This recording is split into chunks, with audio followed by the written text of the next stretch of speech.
Aku masih ingat ketika Ratna, ibu mertuaku, menampar meja rapat. Suamiku membiarkan namaku diumumkan sebagai pembocor data, dan koper kecil diletakkan di depan pintu untuk mengusirku.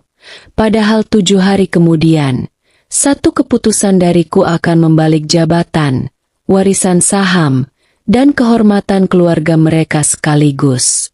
Sebelum mulai, tulis di komentar kalian dari kota atau negara mana. Jangan lupa like, subscribe, dan aktifkan lonceng. Semoga hari kalian penuh keberkahan dan segala urusan dipermudah. Pagi di rumah keluarga Maheswara selalu dimulai dengan suara-suara yang tampak mewah, tapi terasa dingin. Sendal rumah diseret pelan di lorong marmer. Ketel listrik mendesis di dapur. Sendok menyentuh cangkir porselen. Tirai dibuka perlahan dan cahaya pagi jatuh di lantai mengilap. Dari luar, rumah itu terlihat sempurna. Dari dalam, rumah itu seperti panggung yang menuntut semua orang memainkan peran masing-masing. Dan peran Alina, selama 3 tahun terakhir, adalah menjadi orang yang bekerja paling banyak tanpa pernah diberi tempat paling layak. Ia sudah bangun sebelum langit benar-benar terang. Rambutnya diikat rendah, wajahnya polos, blusnya rapi, dan langkahnya cepat tapi hampir tak terdengar. Ia mengecek sarapan, memastikan teh tanpa gula untuk ayah mertuanya ada di atas nampan, mengatur kopi suaminya, menyiapkan vitamin Ratna, lalu membuka laptop sebentar di meja dapur untuk memeriksa bahan presentasi siang nanti. Mbak Sari, asisten rumah tangga yang paling lama bekerja di sana, menoleh dari depan kompor.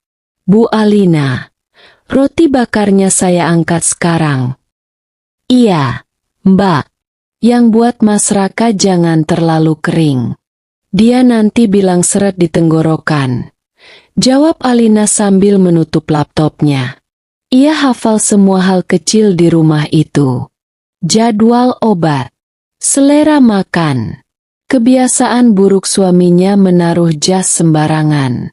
Bahkan suara langkah Ratna saat suasana hatinya baik atau buruk. Suara tumit tinggi terdengar dari tangga utama. Ratna turun dengan gaun rumah satin warna krem dan untaian mutiara tipis di leher. Tatapannya langsung menyapu meja makan, seperti petugas inspeksi yang mencari cacat. Kenapa bunga di vas ini putih? Tanyanya. Alina menoleh. Yang pink habis. MA. Florist bilang pengiriman berikutnya baru sore. Ratna mengangkat alis. Kalau yang bagus habis, ya cari tempat lain. Kamu ini kalau diberi tugas selalu selesai setengah hati. Acara keluarga kita, tapi rasanya seperti rumah yang tidak punya standar. Alina mengangguk kecil. Nanti saya ganti. MA. Ratna tak menjawab lagi. Ia duduk dan mengetuk meja 2 kali dengan ujung kukunya. Bunyi kecil itu entah bagaimana selalu berhasil membuat udara berubah tegang. Raka turun beberapa menit kemudian. Kemeja putihnya licin, dasinya jatuh rapi, sepatu hitamnya mengilap. Tampangnya masih sama seperti dulu. Laki-laki yang membuat banyak orang percaya ia pasti suami yang baik. Tapi wajah tampan kadang hanya topeng yang bekerja sangat rapi. Ia duduk, meraih cangkir kopi, menyesap sedikit, lalu meletakkannya kembali. Kurang panas. Alina langsung mengambil cangkir itu. Aku buatkan lagi. Ratna tersenyum tipis tanpa melihat menantunya. Begitu saja masih kurang pas. Padahal dari pagi kamu hanya muter di dapur dan meja makan. Raka tak menatap Alina. Ia sibuk memeriksa ponselnya. Cepat ya. Aku ada meeting jam 9. Bukan, Mama. Cukup. Bukan. Alina dari tadi yang urus semua. Hanya satu kalimat datar yang aman bagi dirinya sendiri. Alina sudah sangat akrab dengan bentuk-bentuk diam seperti itu.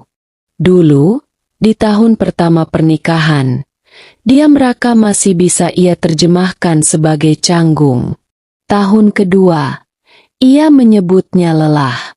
Memasuki tahun ketiga, ia tak lagi punya alasan indah untuk menamai sesuatu yang jelas-jelas pengecut. Padahal sebelum menikah, Raka berbeda. Dulu laki-laki itu sering menunggu Alina pulang kerja, membawakan makanan, mendengar ceritanya tentang proyek dan target kantor. Ia pernah menggenggam tangan Alina di parkiran gedung dan berkata, "Mama memang keras, tapi kalau lihat kamu tulus, nanti dia luluh." Alina mempercayainya. Ia percaya ketulusan bisa menembus rumah yang dingin.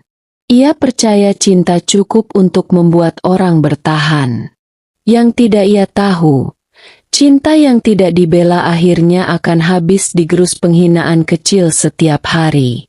Di luar rumah, Alina bukan perempuan sembarangan.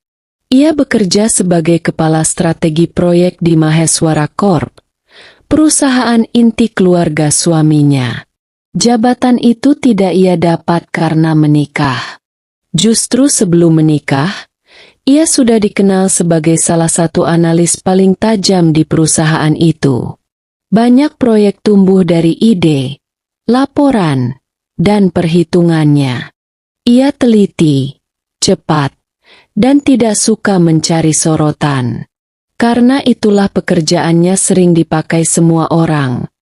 Tapi namanya jarang disebut paling depan.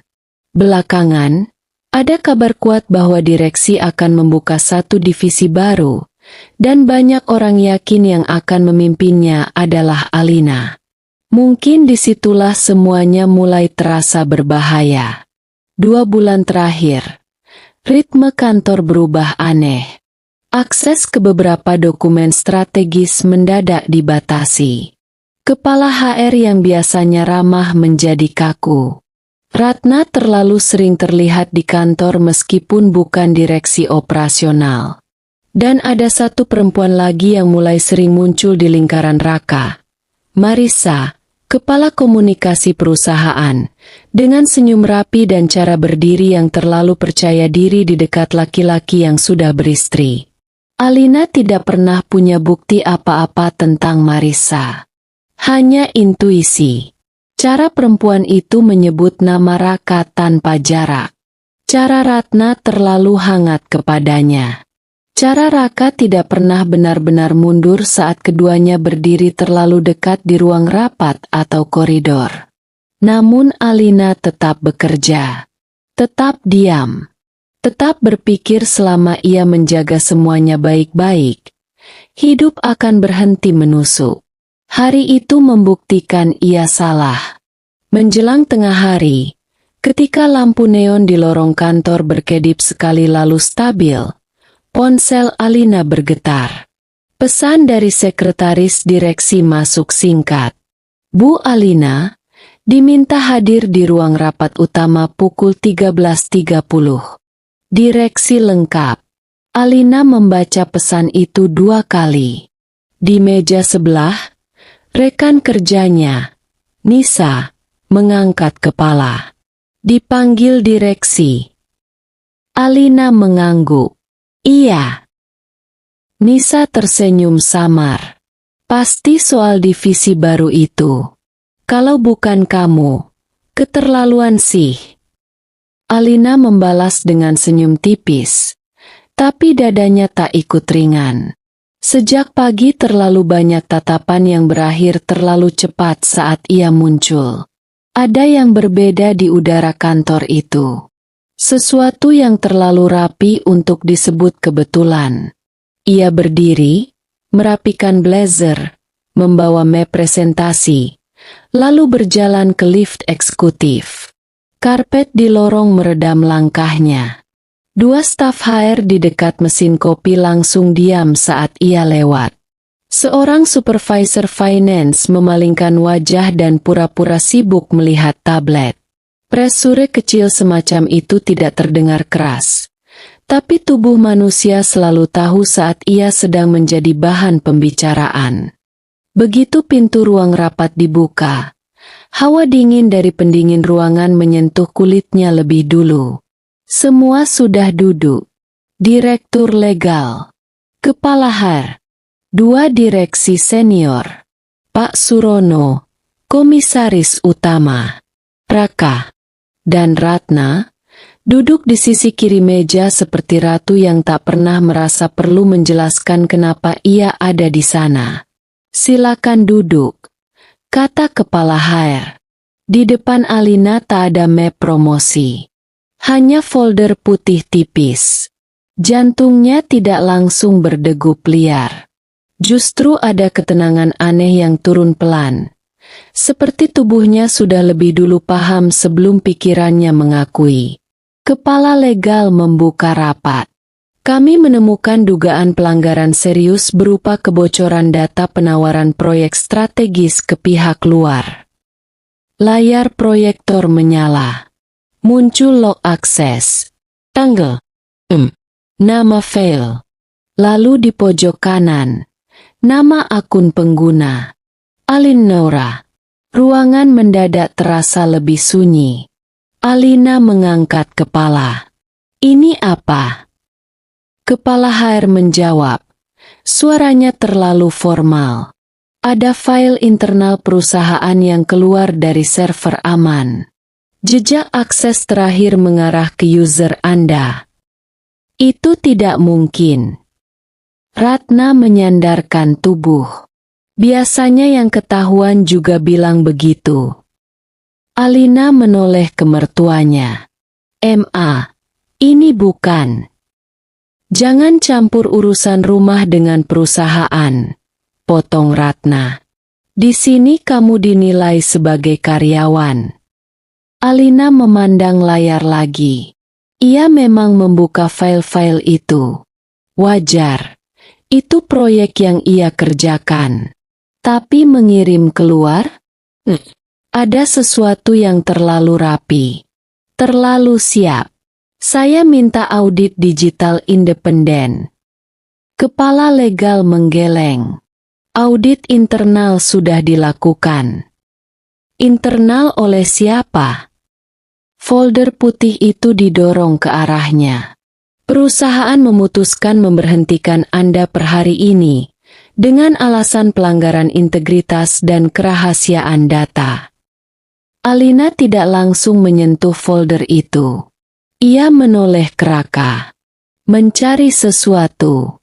Keraguan. Keberanian. "Sekecil apapun. Kamu tahu aku pegang proyek itu," katanya pelan. "Kamu tahu aku nggak mungkin ngelakuin ini." Raka menggenggam pulpennya terlalu erat. "Buktinya mengarah ke kamu." Kalimat itu masuk seperti besi dingin ke dalam tulang. Sistem bisa dimanipulasi. Ratna tersenyum tipis. "Lihat, belum apa-apa sudah cari alasan." Di luar pintu kaca, bayangan 2 karyawan tampak melambat. Mereka jelas tahu ada sesuatu sedang terjadi. Di sudut meja, Pak Surono menghindari tatapan Alina. Kepala HR merapikan berkas tanpa perlu. Alina mengambil pulpen. Tangannya stabil. Itu justru membuat Ratna kecewa. Perempuan tua itu tampak menunggu ledakan, tangis, atau permohonan yang bisa ia pakai untuk menguatkan cerita bahwa menantunya memang tidak pantas. Alina menandatangani surat pemecatan itu. Ia melepas kartu akses, menaruh ponsel kerja, mendorong laptop ke tengah meja. Bunyi benda-benda itu menyentuh kaca terdengar kecil, tapi cukup memalukan untuk membuat udara ruangan makin tebal. Saat ia keluar, bisik-bisik sudah menunggu di lorong. "Serius Bu Alina?" katanya, "bocorin data." Pantes dipanggil direksi. Alina berjalan lurus. Map putih di tangannya terasa dingin. Pundaknya tegak. Di lift turun. Pantulan wajahnya di pintu metal terlihat pucat. Tapi matanya justru terlalu jernih. Ia baru saja dipecat di depan orang-orang yang pernah memakai otaknya.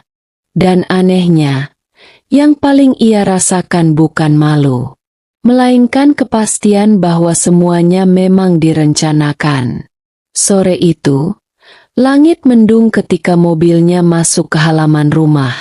Bau tanah basah naik dari taman. Begitu pintu utama dibuka, Alina langsung melihat tanda berikutnya. Di atas meja kaca ruang tamu ada map krem.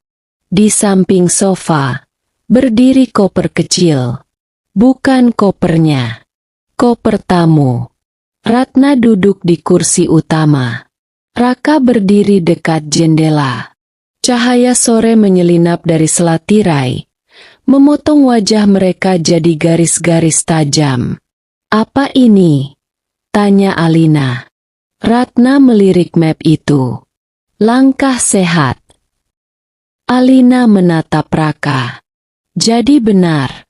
Semua ini satu rangkaian. Raka mengembuskan napas. Alina, jangan bikin semuanya lebih berat. Lebih berat untuk siapa? Untuk keluarga ini, jawab Ratna. Untuk nama kami. Setelah skandal di kantor, perceraian adalah pilihan paling waras. Kata itu jatuh begitu saja. Perceraian. Tak ada jeda. Tak ada rasa hormat pada apa yang pernah mereka sebut rumah tangga. Semuanya terasa seperti operasi pembersihan yang sudah lama disiapkan. Alina menatap map itu. Cepat sekali. Kalau sesuatu sudah merusak, tidak perlu dipertahankan, kata Ratna. Aku tidak merusak apa-apa. Cukup. Ratna berdiri. Gelangnya berdenting halus. Kami sudah terlalu banyak memberi ruang. Kamu masuk keluarga ini. Kami beri posisi. Kami jaga nama kamu. Balasanmu? Malu. Alina tertawa kecil. Suara itu pahit dan tipis. Saya diberi ruang? Sejak kapan? Di tangga atas, langkah seseorang berhenti. Keponakan Ratna muncul setengah badan, menonton diam-diam. Dari lorong makan, Mbak Sari berdiri memegang lap dengan mata cemas. Semua orang di rumah itu sedang jadi saksi. Seperti memang itu yang mereka inginkan. Alina menatap Raka. Kamu juga mau aku tanda tangan sekarang? Raka menatap map. Lalu istrinya. Iya. Satu kata. Cukup untuk membuat sisa-sisa harapan yang sudah rapuh itu patah tanpa bunyi. Alina membuka map. Semua sudah lengkap. Nama. Tanggal. Pembagian.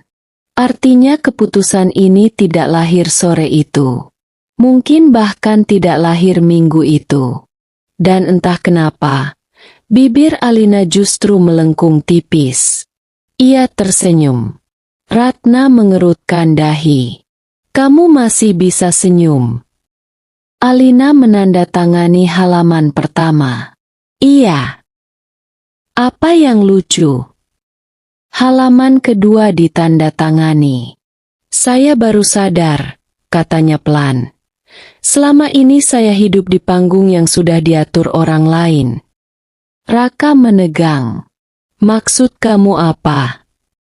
Alina menutup map itu dan mendorongnya kembali ke meja. Artinya saya selesai bermain di panggung kalian. Senyum itu bukan senyum kalah. Dan Ratna cukup tajam untuk merasakannya. Alina tidak mengambil koper kecil yang mereka siapkan untuk mengusirnya.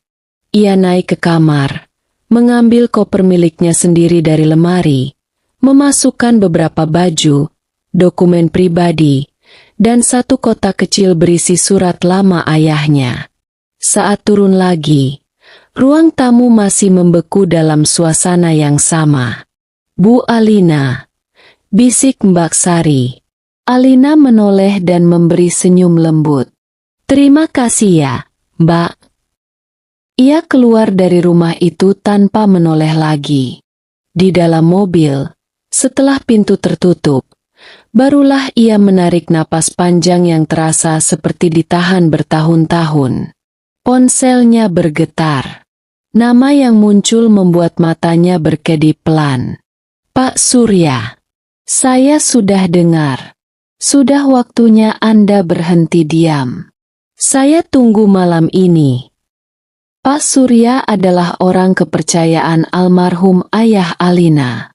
Orang yang selama ini menjaga satu bagian besar hidup Alina yang sengaja ia sembunyikan dari keluarga Maheswara. Ia adalah pewaris utama Surya Cakra Capital, grup investasi keluarga yang bergerak di teknologi, audit digital, properti, dan pendidikan. Salah satu anak usahanya baru saja membeli saham penentu di induk Maheswara Corp. Alina tahu semua itu. Tapi selama ini ia memilih jauh. Ia ingin membangun karir atas kemampuannya sendiri. Ia ingin dicintai tanpa nama besar. Ia ingin tahu apakah ada orang yang mau berdiri di sampingnya ketika ia hanya tampak sebagai perempuan biasa. Sekarang ia sudah tahu jawabannya. Malam itu, di apartemen servis milik keluarga lamanya, Pak Surya membuka map hitam di meja. Ada struktur kepemilikan, hasil audit awal, dan laporan singkat dari tim keamanan data. "Mereka menjebak Anda lewat log internal," katanya. "Jejaknya mengarah ke HR dan IT. Dan ada catatan persetujuan akses di luar jam kerja yang disetujui tanpa prosedur." Alina menatap dokumen itu. "Saya tidak mau balas kotor." Pak Surya mengangguk. "Saya tahu. Saya tidak mau buka aib rumah tangga di depan orang." "Baik. Saya cuma mau kebenaran dibuka. Dan saya mau mereka melihat akibat dari apa yang mereka atur."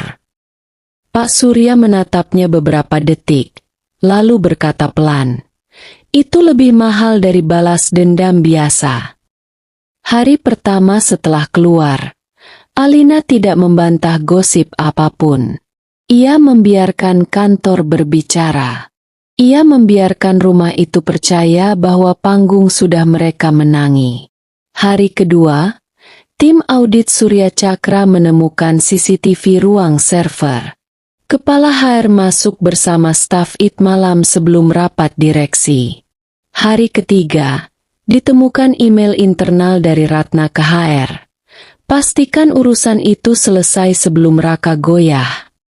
Hari keempat, kabar audit ulang menyebar di kantor. Bisik-bisik mulai berubah arah. Kalau ternyata Bu Alina dijebak. Gila sih kalau benar. Hari kelima, Raka mulai kehilangan tidur. Ia berdiri di parkiran apartemen Alina hampir 1 jam, tapi tidak naik. Ia menatap jendela yang menyala dan baru sadar betapa asingnya ia dengan perempuan yang selama ini hidup serumah dengannya. Hari ke-6, Ratna mulai gelisah. Sponsor acara sosialnya menunda dukungan. Negosiasi merger dibekukan. Orang-orang yang dulu cepat menyapa kini terlalu sopan, terlalu hati-hati. Hari ke-7, rapat luar biasa pemegang saham digelar di hotel bisnis utama kota. Lorong wangi kopi, karpet tebal, layar digital menampilkan nama-nama penting. Semua orang berpakaian rapi. Semua orang berbisik pelan. Ratna datang bersama Raka dengan wajah tegak. Ia masih mengira pengaruhnya cukup untuk menahan apapun.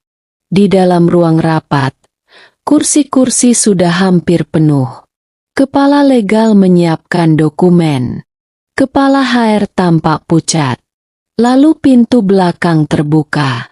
Alina masuk. Bukan sebagai mantan karyawan yang memohon. Bukan sebagai istri yang ingin menahan cerai. Ia masuk ditemani Pak Surya dan tim hukum. Blazernya hitam bersih. Langkahnya tenang.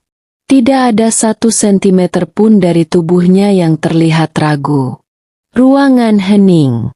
Ketua rapat berdiri.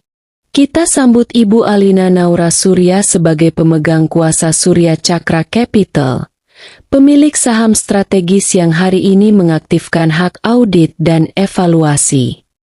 Bunyi pulpen jatuh terdengar kecil. Ratna membeku. Raka berdiri setengah. Lalu duduk lagi. Matanya terbuka lebar. Baru saat itu ia benar-benar mengerti bahwa selama ini ia sama sekali tidak pernah tahu seberapa besar perempuan yang ia biarkan diinjak di depan matanya. Audit dibuka. Log palsu. CCTV. Persetujuan akses. Email internal. Semua ditampilkan satu persatu. Resmi. Bersih, dingin. Lalu email Ratna diproyeksikan besar di layar. Pastikan dia keluar sebelum Raka goyah. Ratna langsung berdiri. Itu diambil di luar konteks. Alina menatapnya tenang. Konteks apa yang bisa memperbaiki kalimat itu? MA. Ruangan kembali sunyi. Raka menatap layar. Lalu ibunya, lalu Alina. Rahangnya mengeras. Napasnya berubah pendek. Untuk pertama kalinya ia melihat dengan sangat jelas bahwa diamnya selama ini bukan netral. Diamnya adalah salah satu tangan yang ikut mendorong istrinya ke jurang. Keputusan rapat keluar hampir 2 jam kemudian. Pemecatan Alina dibatalkan dan dinyatakan tidak sah. Namanya dipulihkan. Kepala HR diberhentikan. Staf IT diskors sambil menunggu proses hukum. Ratna dicopot dari semua intervensi non-formal perusahaan. Raka diturunkan dari jabatannya dan masuk evaluasi etik karena kelalaian serta konflik kepentingan. Semuanya dibacakan tanpa teriakan. Tanpa adegan murahan. Justru karena terlalu formal, kehancurannya terasa lebih menyakitkan. Saat rapat usai, kursi-kursi mulai bergeser. Orang-orang berdiri, tapi banyak yang sengaja melambat. Ingin melihat akhir dari adegan yang dulu mereka pikir sudah selesai 7 hari lalu. Alina. Raka memanggil. Ia berhenti, tapi tidak mendekat. Aku salah, katanya. Alina diam. Aku harusnya dengerin kamu. Masih diam. Aku harusnya bela kamu. Iya, jawab Alina akhirnya. Satu kata itu menghantam lebih keras daripada kemarahan. Aku minta maaf. Alina mengembuskan napas pelan. Maaf tidak selalu datang untuk memperbaiki. Kadang cuma datang supaya orang tahu di mana dia gagal. Raka menunduk, lalu mengangkat wajah lagi. Matanya merah di tepi. Masih ada kesempatan. Alina terdiam sejenak. Cinta lama itu tidak lenyap dalam 1 hari. Justru karena pernah nyata. Ia meninggalkan bekas yang sangat rapi. Tapi bekas bukan alasan untuk masuk lagi ke tempat yang sama. Tidak untuk kita, katanya. Ia melangkah pergi. 2 hari kemudian, Ratna datang ke kantor Surya Cakra. Tidak ada rombongan. Tidak ada senyum sosialita. Hanya seorang perempuan yang masih berusaha tegak. Tapi jemarinya terlalu sering merapikan tas tanpa perlu. Aku salah, katanya begitu pintu ruang tamu tertutup. Kalimat itu kering, berat, seperti batu yang dipaksa keluar. Aku terlalu sibuk menjaga nama keluarga sampai lupa memperlakukanmu sebagai manusia. Alina menatapnya tenang. Sayangnya Mama sadar setelah semuanya habis. Ratna menunduk. Tidak ada yang bisa diperbaiki. Ada yang bisa dipelajari, kata Alina. Tapi tidak semua hubungan harus diselamatkan. Ratna pergi dengan langkah yang masih rapi, tapi tidak lagi terdengar berkuasa. Beberapa bulan kemudian, hidup Alina berubah sepenuhnya. Ia mengambil alih unit audit etika dan tata kelola di perusahaan keluarganya. Ia membangun aturan baru. Tidak ada pemecatan tanpa audit independen. Tidak ada intervensi keluarga di balik layar. Tidak ada penghinaan yang dibungkus kalimat formal. Suatu pagi, seorang analis muda menjatuhkan map saat presentasi. Kertas berserakan. Wajahnya pucat. "Maaf, Bu." Alina jongkok lebih dulu, membantu memunguti kertas. Tarik napas. Ruangan hening. "Salah bisa diperbaiki," katanya sambil menyerahkan map itu. "Harga diri jangan ikut jatuh." Malam hari, di rumah barunya yang tidak terlalu besar tapi hangat, Alina duduk di teras sambil memegang teh melati. Angin malam masuk dari selat tirai. Lampu jalan menyala lembut. Tidak ada suara Ratna. Tidak ada langkah Raka. Tidak ada kecemasan kecil yang dulu menempel di tiap pagi. Ponselnya bergetar sekali. Pesan dari Raka masuk. "Aku harap suatu hari kamu benar-benar bahagia." Alina membaca, lalu meletakkan ponselnya tanpa membalas. Bukan karena benci, tapi karena beberapa pintu memang tidak perlu diketuk lagi setelah ditutup dengan benar. Ia menyesap teh hangat. Uap tipis menyentuh wajahnya. Kemenangan Alina ternyata bukan saat Ratna menunduk.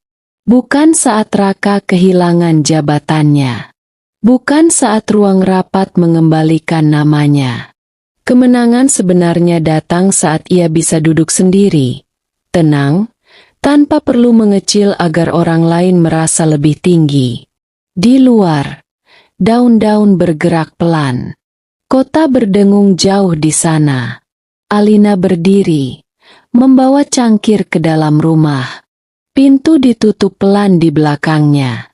Dan untuk pertama kalinya setelah mereka menghancurkan karirnya demi memisahkannya dari suami, 7 hari yang dulu terasa seperti akhir justru menjadi awal dari hidup yang benar-benar miliknya.